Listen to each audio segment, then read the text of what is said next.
Cette émission est conçue et réalisée par des membres de la communauté avec l'aide de Télé-Cogeco.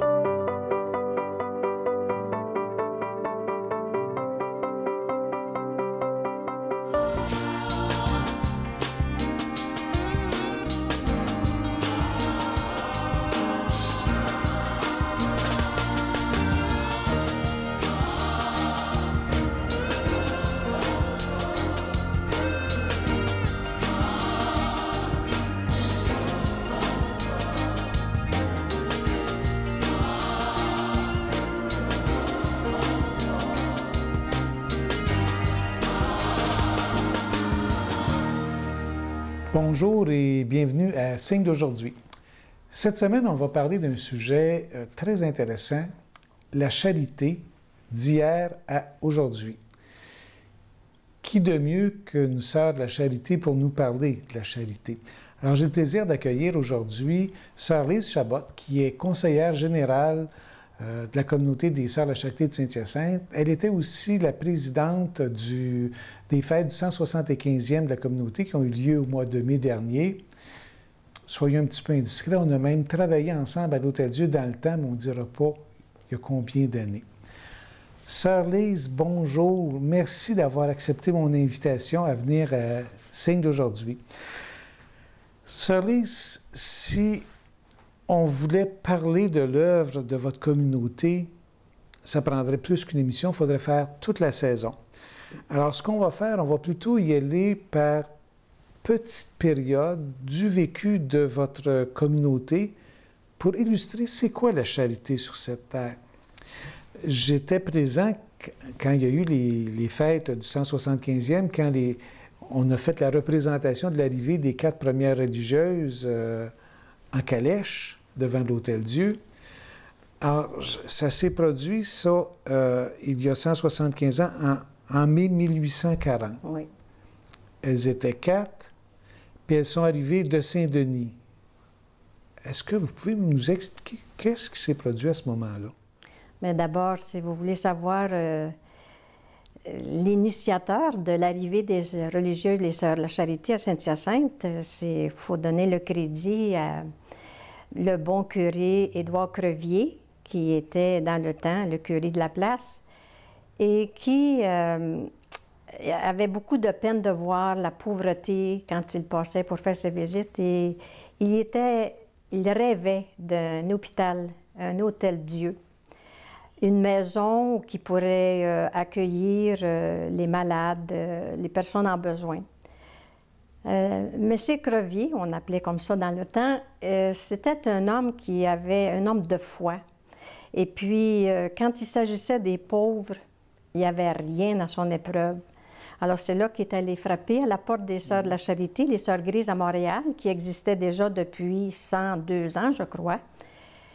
Et c'était une demande, disons pour le temps, audacieuse, parce que les religieuses dans le temps, à Montréal, ne sortaient pas pour aller à l'extérieur. Et puis Saint-Hyacinthe, qu'on appelait le Petit Masca dans le temps, c'était vraiment pas très, très fort sur la carte géographique. C'était vraiment loin, puis tout ça. Et devant l'instance de ce bon curé, elles étaient même sur le point de dire « Bon, c'est pas possible ». Quand le bon curé a dit « Vous savez, mes sœurs, en retour, je n'ai que de la misère à vous offrir. » Et je pense que c'est ce cri du cœur qui a fait lever la main à Mère Marie-Michel Archange-Tuot, qui était assistante générale dans le temps. Et 3 autres religieuses ont aussi accepté de relever le défi. Et on peut dire que ces 4 personnes, ce sont les 4 pierres de la fondation de notre arrivée ici, des Sœurs de la communauté. Elles sont parties de Montréal? Elles sont parties de Montréal pour venir à Saint-Hyacinthe. J'espère que je vais me rappeler du trajet. Elles ont monté le Saint-Laurent, ensuite pour se rendre à Berthier. Et de là, à Berthier, elles se sont embarquées sur le Saint-Louis, un autre bateau, et cette fois descendre au Richelieu pour se rendre à Saint-Charles. Et de Saint-Charles, il leur restait encore 12 heures de terre boueuse pour venir arriver à Saint-Hyacinthe. Alors, ça fut un trajet qui était très difficile et puis sûrement bien fatigant pour elle. Alors, c'est avec ces étapes-là, ça veut dire que ça, c'est 2 jours, là. Ça, c'est 2 jours, ah oui, parce que c'était quand même... Quand elles sont arrivées, elles étaient déjà logées en quelque part. Il y avait quelque chose de prévu. Bien, le curé avait reçu un petit héritage et puis lui s'était dit, je vais construire une maison, la maison jaune. Et si j'ai quelqu'un, bien au moins j'aurai quelque chose à leur offrir pour les habiter. Et c'était cette petite maison jaune qu'on voit aussi dans l'histoire. Ouais, il existe un volume qui s'intitule La Maison jaune, qui est un peu l'histoire de la communauté des Sœurs de la Charité de Saint-Hyacinthe. Vous m'aviez dit, Sœur Lise, que cette maison jaune-là, elle était située à l'époque devant la cathédrale. Pas mal sur le même terrain, oui. Mais c'était pas le grand luxe, c'était pas le grand confort dans la maison jaune. Le bois du temps, autant il était sec et c'est-à-dire il était pas sec. Et puis l'hiver, il y avait des fentes et la neige entrait dans. Alors c'était froid, elle devait même fermer des pièces. Et le matin, elle devait même casser la glace sur les seaux d'eau. C'était vraiment. Ça veut dire que ce que le bon curé Crevier leur avait offert, de la misère, elles l'ont eu. Elles l'ont eu. Elles l'ont eu. Ouais, c'était onéreux puis difficile pour elle, mais... Et si j'ai bien lu, ce premier Hôtel-Dieu-là a été le 3e hôpital au Québec. Il y en avait un à Montréal, un à Québec. Puis nous, à Saint-Hyacinthe, petite bourgade, on a eu droit au 3e hôpital. Au 3e hôpital, c'est ça. C'était, c'est ça, l'Hôtel-Dieu le premier. Ensuite, c'était l'hôpital Saint-Charles. Et entre ça aussi, il y a eu l'orphelinat, parce que... Et dans l'orphelinat, dans le temps, ils prenaient seulement les infirmes et les malades, là. Puis avec le temps, bien, les besoins étaient tellement grands. Et puis, ils cohabitaient avec les malades, et puis elles trouvaient que ce n'était pas l'endroit. Alors, c'est là qu'elles ont comme mis sur pied un orphelinat vraiment adapté pour ces jeunes, ces enfants. Il y en a eu plusieurs enfants qui sont passés à l'orphelinat. Des milliers, oui, oui. Mais qu'est-ce qui faisait que des enfants n'étaient plus avec leurs parents? Bien, c'est sûr que j'imagine c'est dans la grande misère et puis la pauvreté, puis pour moi aussi les deuils, les parents qui sont disparus, puis les infirmités. Ensuite, la misère aussi apportait tellement de déficience au point de vue de tout, que ces enfants-là, je pense bien que la durée de vie était moindre. Ouais. De toute façon, votre communauté...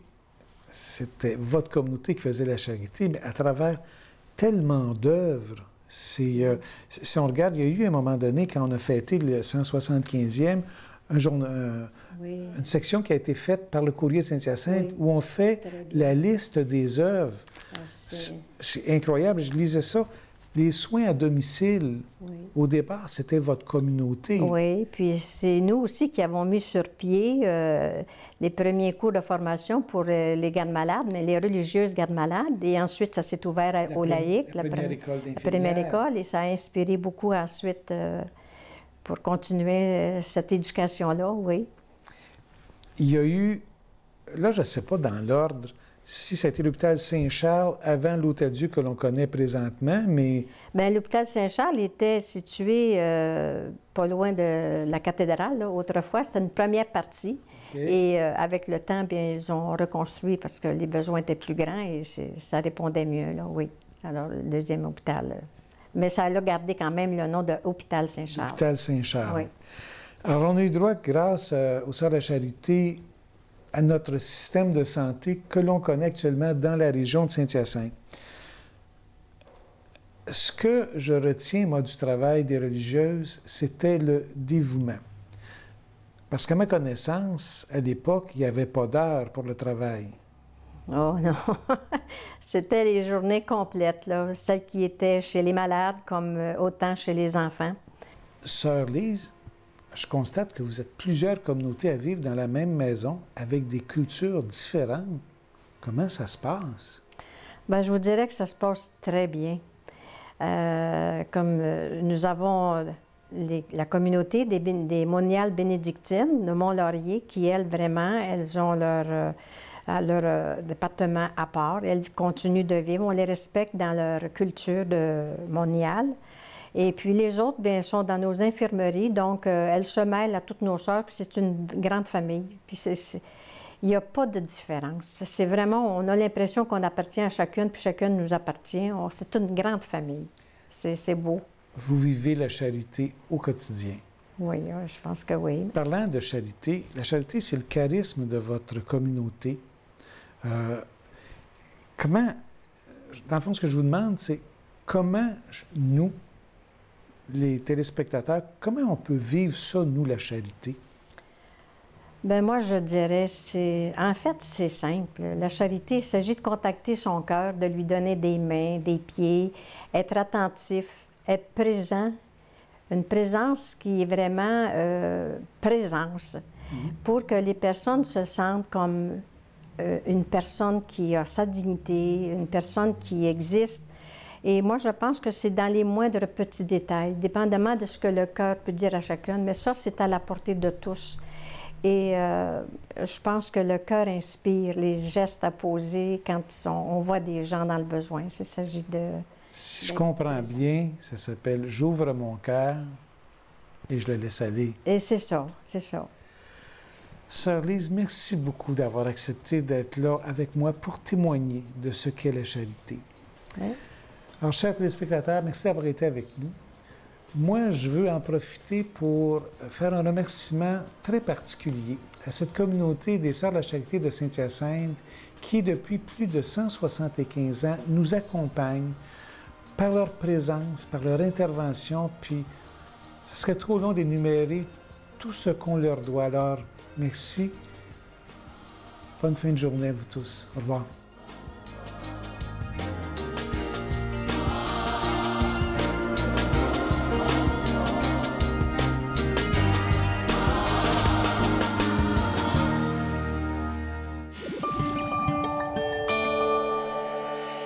Télécogeco, un service exclusif aux clients de Cogeco.